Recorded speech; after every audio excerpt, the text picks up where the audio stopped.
MCU में multiverse से पहले अगर कोई भी कैरेक्टर मर जाता था तो उसको वापस लाना पॉसिबल नहीं था, लेकिन मल्टीवर्स के आने के बाद हम ये अज्यूम कर सकते हैं कि किसी भी कैरेक्टर को वापस लाया जा सकता है। और आयरन मैन के कमबैक को बहुत सारे फैंस अवेट कर रहे हैं और होप कर रहे हैं कि जैसे कॉमिक्स में आयरन मैन कई बार मरने के बाद वापस जिंदा हो चुका है, बिल्कुल वैसा ही मार्वल सिनेमैटिक यूनिवर्स में भी हो। और इस वीडियो में मैं आयरन मैन के मल्टीपल डेथ्स और कमबैक्स को एक्सप्लेन करूंगा। So hello everyone, welcome back to Sitcon. Let's start this video without wasting any more time. Comics में ऐसे बहुत सारे कैरेक्टर्स हैं जो मरने के बाद वापस आ चुके हैं, यानी कि बेसिकली कॉमिक्स में परमानेंट डेथ जैसी कोई चीज होती ही नहीं है। और कॉमिक बुक के राइटर्स जब मर्जी किसी भी कैरेक्टर को जिंदा कर सकते हैं और फिर उनको यूज करके स्टोरी को आगे कंटिन्यू कर सकते हैं। लेकिन इस वीडियो में हम आयरन मैन की डेथ्स और रिटर्न्स के बारे में जानेंगे। सबसे पहले तो 1989 की कॉमिक बुक सीरीज में टोनी के स्पाइनल कॉर्ड में गोली लग जाती है और वो प्रैक्टिकली पैरालाइज हो जाता है, लेकिन वो टोनी स्टार्क है तो वो एक चिप बनाता है जिसको यूज करके वो एक बार फिर से चलना फिरना सीख लेता है। लेकिन जैसे आयरन मैन 2 में टोनी का आर्क रिएक्टर उसकी धीरे धीरे जान लेने लगता है, वैसे ही ये माइक्रोचिप भी टोनी को अंदर से डिग्रेड करना शुरू कर देती है और उसका माइंड धीरे धीरे कमजोर होने लगता है। और टोनी को बचाने के लिए एक टीम ऑफ साइंटिस्ट उसके ऊपर काम करना शुरू कर देते हैं। लेकिन जब टोनी बेहोश होता है तो रोडी उसकी जगह आयरन मैन बनता है ताकि सुपर विलन्स आयरन मैन के एब्सेंस को देख के उसका फायदा ना उठा पाए। और इस पीरियड ऑफ टाइम में रोडी को भी यही लगता है कि टोनी स्टार्क सही में मर गया है।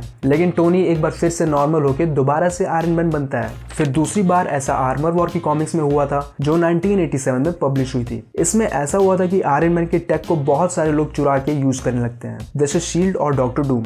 और फिर जब टोनी को इसके बारे में पता चलता है तो वो अपने टेक को दूसरों के हाथों यूज होने से प्रिवेंट करने के लिए बहुत हार्ड स्टेप्स लेता है। वो शील्ड से फाइट करके अपना सारा टेक वापस ले लेता है और फिर स्टिंगरे नाम के एक एवेंजर से भी फाइट करता है। टोनी और स्टिंगरे के बीच मिसअंडरस्टैंडिंग हो जाती है। टोनी को लगता है कि स्टिंगरे उसके टेक को उसकी मर्जी के बिना यूज कर रहा है, लेकिन रियलिटी में वो गैजेट्स और टेक स्टिंगरे के अपने ही बनाए होते हैं। लेकिन जब स्टिंगरे को बहुत बुरी तरीके से घायल कर देता है, उसके बाद टोनी को पता चलता है कि जिस टेक के लिए वो लड़ रहा था वो स्टिंगरे का ही था। ये सब करने के बाद टोनी रशिया जाता है और वहाँ टाइटेनियम मैन नाम के एक विलन से लड़ता है और उसको तो टोनी मार भी देता है क्योंकि उसने टोनी के टेक को चुराया था। और इन सब चीजों की वजह से इंटरनेशनल कॉन्फ्लिक्ट हो जाता है, जिससे टोनी को रियलाइज होता है कि उसने जो कुछ भी किया वो सब गलत था और अपने आप को बचाना उसके लिए काफी मुश्किल हो जाता है। बट देन टोनी उसका भी एक सोल्यूशन निकाल लेता है। वो दुनिया को ये बताता है कि ये सारे कांड जो थे, टाइटेनियम मैन को मारना, शील्ड को टेक ओवर करना, ये सब रैंडल पियर्स नाम के एक बंदे ने किया है जो दिखने में बिल्कुल टोनी के जैसा है। फिर टोनी इस अफवाह को फैलाने के बाद अपने सूट्स को ब्लो अप करना शुरू कर देता है और दुनिया को ये बताता है कि रैंडल पियर्स की सूट एक्सप्लोजन में डेथ हो गई। तो लोगों को रियलिटी की भनक भी नहीं लगती कि ये सब कुछ करने वाला टोनी ही था।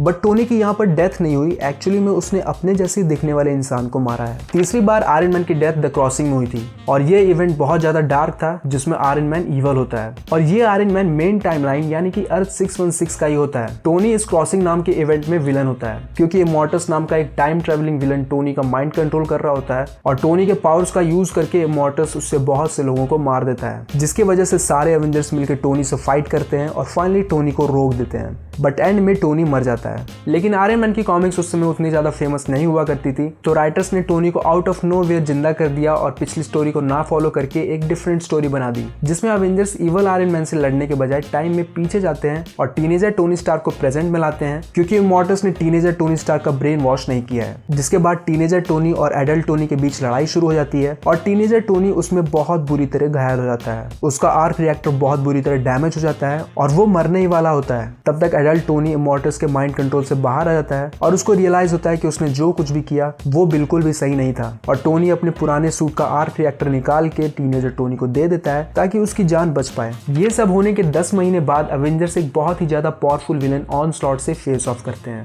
ऑनस्लॉट बेसिकली चार्ल्स जेवियर और मैग्नीटो से मिलकर बना होता है और इन दोनों की पावर्स पजेस करता है और ये म्यूटेंट्स की एनर्जी पे फीड करता है, जिसकी वजह से अगर कोई भी म्यूटेंट इससे लड़ने जाता तो ऑनस्लॉट और भी ज्यादा पावरफुल बन जाता है। ऑनस्लॉट जब अपने फुल पावर मोड में होता है तो इसको हराना और भी मुश्किल हो जाता है। बट यहीं पर टीनेजर टोनी स्टार्क आता है जो ऑनस्लॉट को हराने के लिए अपना सेक्रीफाइस दे देता है। लेकिन एक बार फिर से एवेंजर्स की कॉमिक को रिबूट कर दिया गया और सारे एवेंजर्स जो पहले मर चुके हैं इंक्लूडिंग आयरन मैन सबको वापस से इंट्रोड्यूस किया गया। और फिर अगली बार 2009 में आयरन मैन की डेथ हुई और ये इवेंट सीक्रेट इन्वेजन में होता है जिसमें बहुत सारे लोग including coming super heroes squirrels होते हैं और स्क्रल्स को रोकने के लिए हैमर नाम की एक कंपनी सामने आती है जो स्क्रल्स का एंड करना शुरू कर देती है। लेकिन टोनी को पता है कि हैमर एक इवल ऑर्गेनाइजेशन है और वो सुपर हीरोज को खत्म करना चाहती है। तो टोनी सुपर हीरोज का सारा डेटा शील्ड के कंप्यूटर से डिलीट कर देता है और अपने दिमाग में स्टोर करने लगता है। लेकिन ऐसा करने की वजह से उसकी खुद की मेमोरीज धीरे धीरे डिलीट होने लगती हैं और वो ब्रेन डेड हो जाता है। लेकिन टोनी ने इसका भी सोल्यूशन पहले से ही रखा था। उसने अपनी मेमोरीज का बैकअप बना रखा था जिसको यूज करके टोनी खुद को सही कर लेता है। एंड देन आखिरी में टोनी की डेथ सिविल वॉर 2 में हुई थी, जिसमें ओलासिस नाम का एक म्यूटेंट होता है जो फ्यूचर को देख सकता है और कैप्टन मार्वल ये सोचती है कि ओलासिस के पावर्स को यूज करके वो फ्यूचर में होने वाले क्राइम्स को रोक सकती है। लेकिन आयरन मैन इसके अगेंस्ट होता है क्योंकि वो सोचता है कि ओलासिस हमेशा सही फ्यूचर नहीं देखता है और इसी को लेके कैप्टन मार्वल और आयरन मैन के बीच आर्गुमेंट शुरू हो जाती है और वो आर्गुमेंट फाइट में बदल जाती है, जिसमें कैप्टन मार्वल टोनी को एक बहुत हैवी पंच मारती है जिससे आयरन मैन कोमा में चला जाता है। लेकिन टोनी ने कोमा में जाने से पहले ही अपने माइंड का एक बैकअप लेके एक एआई बना रखा था जो लोगों को आगे चल के गाइडेंस प्रोवाइड करता है और मेनली आयरन हार्ट को, जो बाद में आयरन मैन की जगह लेती है। ब्लैक पैंथर 2 में आयरन हार्ट को इंट्रोड्यूस भी कर दिया गया है। मुझे कमेंट सेक्शन में बताओ तुमको क्या लगता है एमसीयू में आयरन मैन को कैसे वापस लाया जा सकता है। और ऐसी वीडियोस देखने के लिए चैनल को सब्सक्राइब कर लो। अब ये वाली वीडियो देखो जिसमें मैंने एक फैन थ्योरी एक्सप्लेन की है कि थॉर कैसे मरेगा। मैं मिलता हूँ नेक्स्ट वीडियो में।